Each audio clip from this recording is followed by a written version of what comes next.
Hello and welcome back to another episode of On the Beaten Track. I'm your host Rihanna. You'll see I am officially back. I went on a little bit of a break with my husband and our friends, and we went to Chile, and it was amazing. I always love traveling outside of the country, and then on Sunday we took our daughter for a drive, and I was like, we live in a pretty cool place, don't we? And I always like that contrast. There's no comparison. It's experiencing where I'm at and loving it in those moments and coming home and really enjoying where I live. And that always happens after a trip, which I absolutely love. There's certain parts of certain countries that I will miss, but overall, really happy to be home with the kiddos and so grateful for my folks for looking after them while we were away. I haven't put much on TikTok of my trip. I might just do like a quick roundup there. I have been posting on my personal socials if you want to see some of that.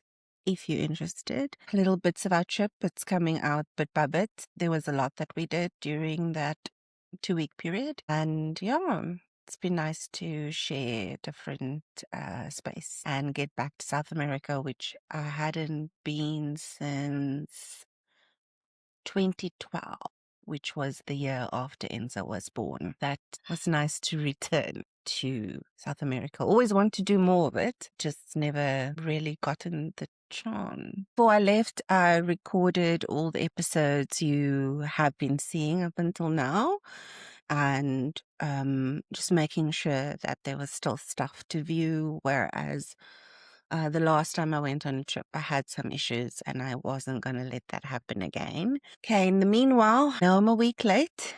Ramadan Mubarak to all my Muslim brothers and sisters. Have a good Lent to all my Catholic brothers and sisters now.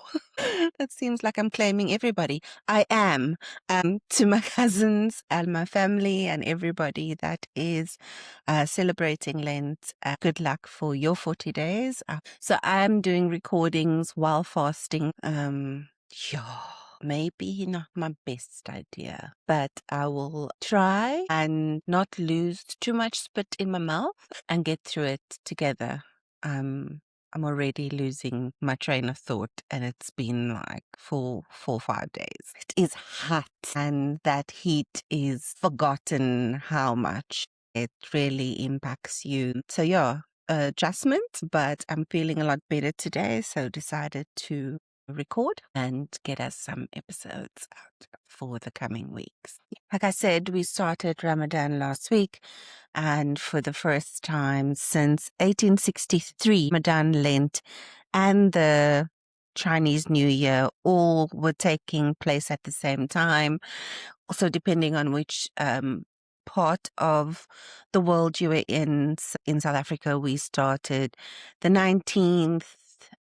So that's the Southern Hemisphere. The Northern Hemisphere started the 18th, which was the Wednesday, which Lent was, and where the Chinese New Year was. So yeah, lots of celebrating across the world, and hopefully mostly in peace. The world is in a very special place, but Lent, Ramadan, and any of these celebrations is really bringing us back to zero, taking away our temptations, making us understand how people who are hungry feel on the daily. And it's really been hitting hard with this heat, which makes you also understand how people are going through this. So it's a really, really important time to get in touch with your humanity and with yourself and your connection with whomever you follow. Okay. So I did research and did a couple of episodes prep before I left. Coming back, it just exploded as usual. So we've just come out of the 1973 Durban Uprisings. So between 1972, I'd like to take a moment from 1972 because there's some events there that I'm going to speak about in the coming weeks. And before leading up to 1976, where we have our next big event, next big crack in the system, which is the Soweto Uprisings. Come with me on the journey my brain took, and hopefully I've structured it well enough so that you can appreciate everything and enjoy. And I know that's a really weird phrase to use when going through this period. But as I said, history is there to be understood. History is there to give you insights and context into our current state. And also it gives you insight in when you are learning about events happening in the world currently or in the past, and see a pattern of behavior that comes out from some of these cruel regimes, or patterns of behavior that have been replicated from one regime to the next. As I said, there's a lot going on in the world, and I find myself connecting, and firstly connecting with our story as South Africans, and then connecting it with things that I'm currently seeing in the news, or connecting it with some of the history podcasts like Real Dictators that I've been listening to for many years. So let's go. So apartheid did not only police the streets and borders, it also organized childhood. In South Africa, the question was never simply whether children would be educated, but what kind of education they would receive, who would control it, and what future it would prepare them for. By the mid-20th century, schooling had become one of the central mechanisms through which the state attempted to engineer society itself. To understand the explosion of the youth resistance of 1976, which we'll get to, we must begin much earlier, before Bantu education, before apartheid was fully consolidated, when a different fragile system still existed. When the Bantu Education System Act was passed in 1953, it did not create black education from nothing. It took over something that already existed, something imperfect, unequal, but alive with possibility. Long before apartheid formally racialized schooling, African children in South Africa were being educated primarily by missionaries, churches, and community initiatives. These institutes did not operate in a vacuum. They existed within colonial structures that were themselves deeply unequal. So it wasn't happy days, but there was something good in place at that time. Something the apartheid state would later find very dangerous. A generation of Africans who could read, think critically, organize, and imagine a future beyond subordination. From the 19th century onward, the most formal education for African colored children were provided by Christian missionaries, Anglican, Methodist, Presbyterian, Catholic, and others. Missionaries came with mixed motives. I have spoken about this in the past. Some sought conversion above all else, so they really wanted these heathens civilized. Some believe education would civilize, others genuinely oppose racial oppression. Whatever their intentions, they built schools where the state largely would not. Instruction typically included literacy and numeracy, religious education, practical skills, teacher training, and sometimes academic subjects comparable to white curricula. Importantly, mission schools often emphasize English, a language that could connect students to global ideas and political discourse. Certain institutions became renowned across South Africa.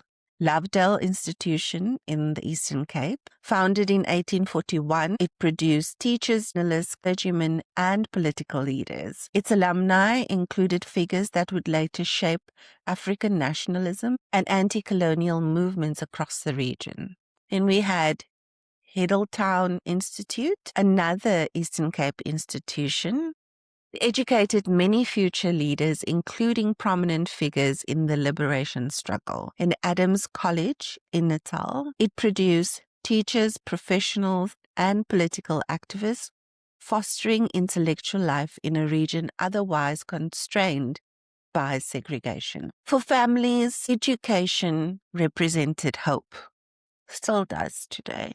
Parents made extraordinary sacrifices to send children to school, walking long distances, paying fees they could barely afford, boarding children far from home. Education promised employment beyond manual labor, social mobility, leadership opportunities, and participation in a modern world. But it also produced expectations that the colonial system could not accommodate. Educated non-white South Africans increasingly demanded rights, political representation, land ownership, fair wages, and equality beyond the law. By the early 20th century, white authorities were uneasy. They were always uneasy.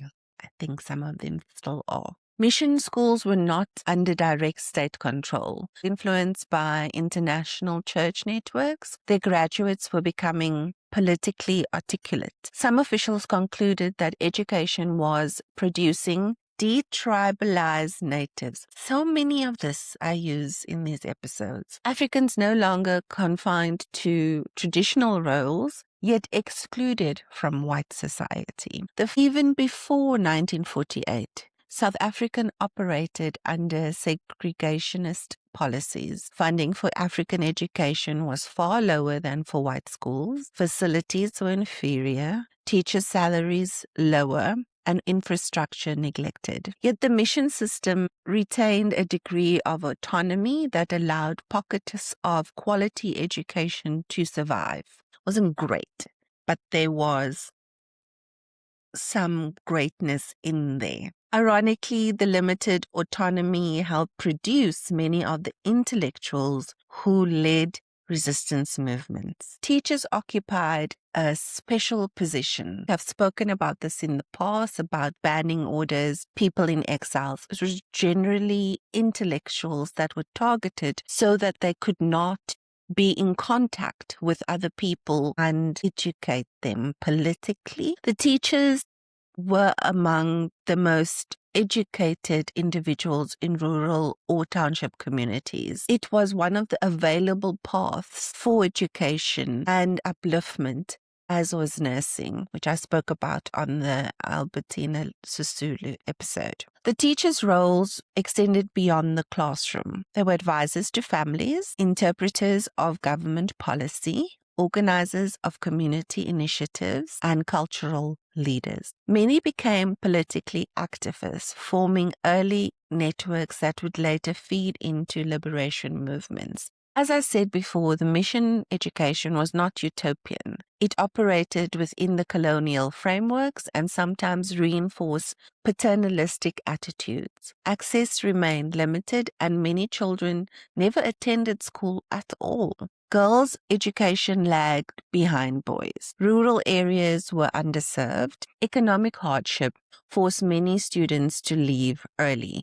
Even though people were given an opportunity to go to school, because the family was struggling, they generally left so that they could go get work and contribute to the family and themselves. My parents were born much later, but it was something that persisted even into their high school careers, where they left early so that they could go work to contribute to the households. But still, compared to what would come later, mission schooling offered relative intellectual openness. When the National Party came into power in 1948, inherited the patchwork system.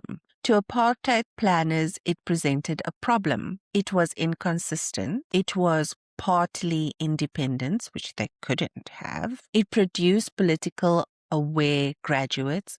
Now, another thing they can't have. And it did not align with the new ideology of separate development. So it did not buy into or toe the line on separation and segregation. Education to them had to be centralized, standardized, and subordinated to racial policy. Mission control would be replaced by state control, and the possibilities would be replaced by prescription. Throughout the late 1940s, and early 90s, the government conducted studies, consultation, and policy planning. The conclusion was clear. African education must serve the needs of apartheid, not the aspiration of African communities. And that goes for any non-white community. Mission schools were pressured to accept government oversight. Many resisted. Those that refused faced closure.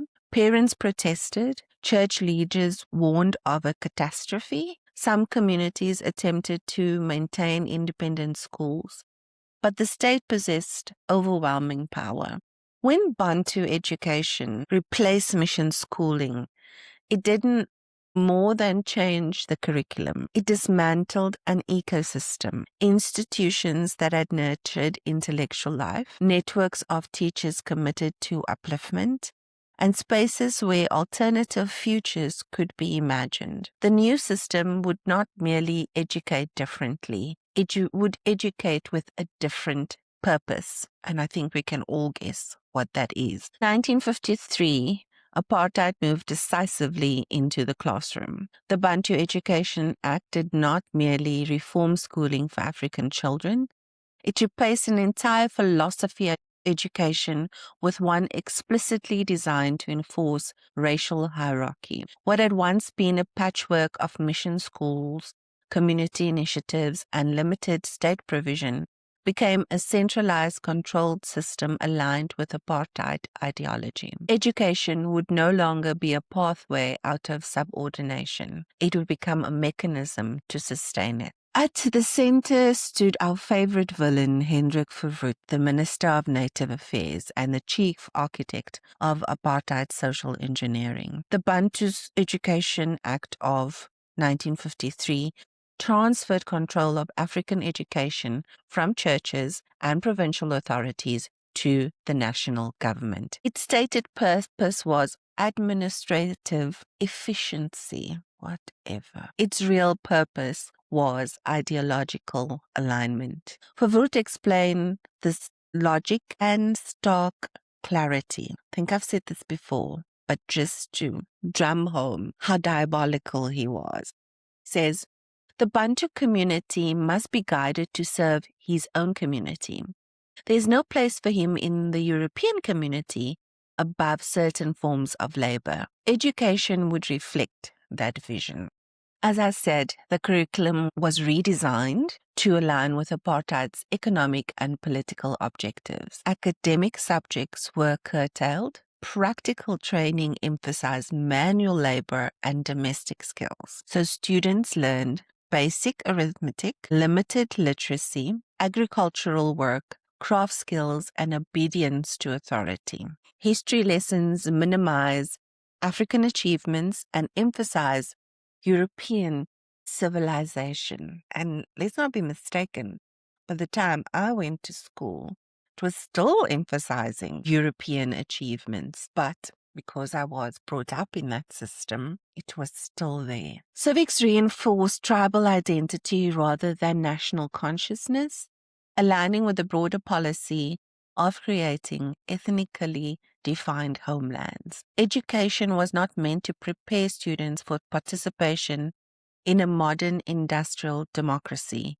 It was meant to prepare them for life in segregated rural reserves or low-wage urban labor. Language policy became a central tool of control. So it's very important to understand how instruction in early grades was conducted in African languages, ostensibly to improve comprehension, but this also reinforced ethnic divisions and limited access to broader intellectual traditions. English, a gateway to global discourse, was restricted, and Afrikaans increasingly appeared as a language of authority, administration, and policing. The policy would later ignite explosive resistance, but even in the 1950s, it signals the state's determination to shape consciousness through language. Now imagine coming out of this and you've either been taught in your native tongue,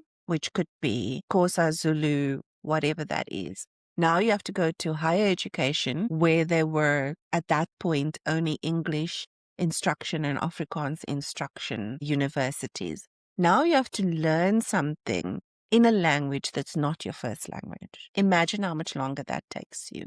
If you had limited access to English and also limited access to Afrikaans, to just understand that. It's like me going my whole school career learning in English, then going to university and it's all in French. It's going to be real tough for me to get ahead and get through it. The teachers face an agonizing dilemma. Many had been trained under the mission systems and believed in education as upliftment. Now they were expected to implement a curriculum they knew would constrain their students' future. Many of them resigned. Others stayed, hoping to mitigate harm from within. A former teacher recalled, "We taught what we were required to teach, then tried to teach something more when no one was watching." Teacher training colleges were reorientated toward producing instructors loyal to the new system. Professional autonomy diminished and surveillance increased. Even by the standards of the time, funding disparities were stark. Per student expenditure in African education was a fraction of what was spent on white students. I mean, if you were here during those times, it was pretty obvious. So what did this translate into? Overcrowded classrooms, inadequate facilities, shortage of textbooks, poor sanitation, and long travel to school. Children stuck in improvised structures or outdoors. Education became not only inferior, but physically difficult to access. Strangely, as I spoke about the mission schools, they were also difficult to access. They were limited and, parents had to pay quite a lot of money to send their children to school. By bringing the Bantu system in, they expanded access to schooling. It's weird, right? So I spoke about many kids not being able to go to school, but now by the Bantu education system actually expanded access to schooling. So more African children attending school than before. More people had access, but it was really serving an economic purpose, producing a literate workforce capable of following instruction, maintaining records, and performing semi-skilled tasks. So even when it's something good, it's something bad, it's sinister in its purpose. It did not create pathways to leadership or equal citizenship. Communities did not accept the system quietly. Some organized protests, others attempted to establish alternative people schools. Parents debated painful choices: send their children to state school and risk ideological conditioning, or deny them education entirely. Economic necessity often prevailed. Education, even flawed education, seemed better than none. Students were being prepared not for participation in South Africa as a whole, but for life in designated ethnic homelands, territories with limited economic prospects and nominal self-governance. Education reinforced the vision: learn your tribal language, know your traditional role, expect your future to unfold within the homeland. Urban aspirations were limited as anomalies rather than legitimate ambitions. By the early 1960s, Bantu education had become the dominant structure shaping African childhood. A generation was growing up with no memory of mission schooling. For them, overcrowded classrooms and limited curricula was normal. Yet contradictions persisted. Urbanization exposed students to modern industries and global culture. Radio broadcasts carried news of independence movements across Africa. Churches and community organizations provided alternative narratives. Educations designed to contain aspirations could not fully suppress them. Ironically, Bantu education produced the very consciousness it sought to prevent. Literacy enabled political reading. Urban schools facilitated peer networks, and shared frustration fostered solidarity. Students compared the conditions with those of white schools and recognized structural injustice. The system created not only workers, but witnesses. The creation of Bantu education reveals how power can operate through ordinary institutions. Classrooms replaced courtrooms as instruments of policies. Teachers became reluctant agents of social engineering. Children carried the consequences into adulthood. Education was not used to open doors, but to define ceilings.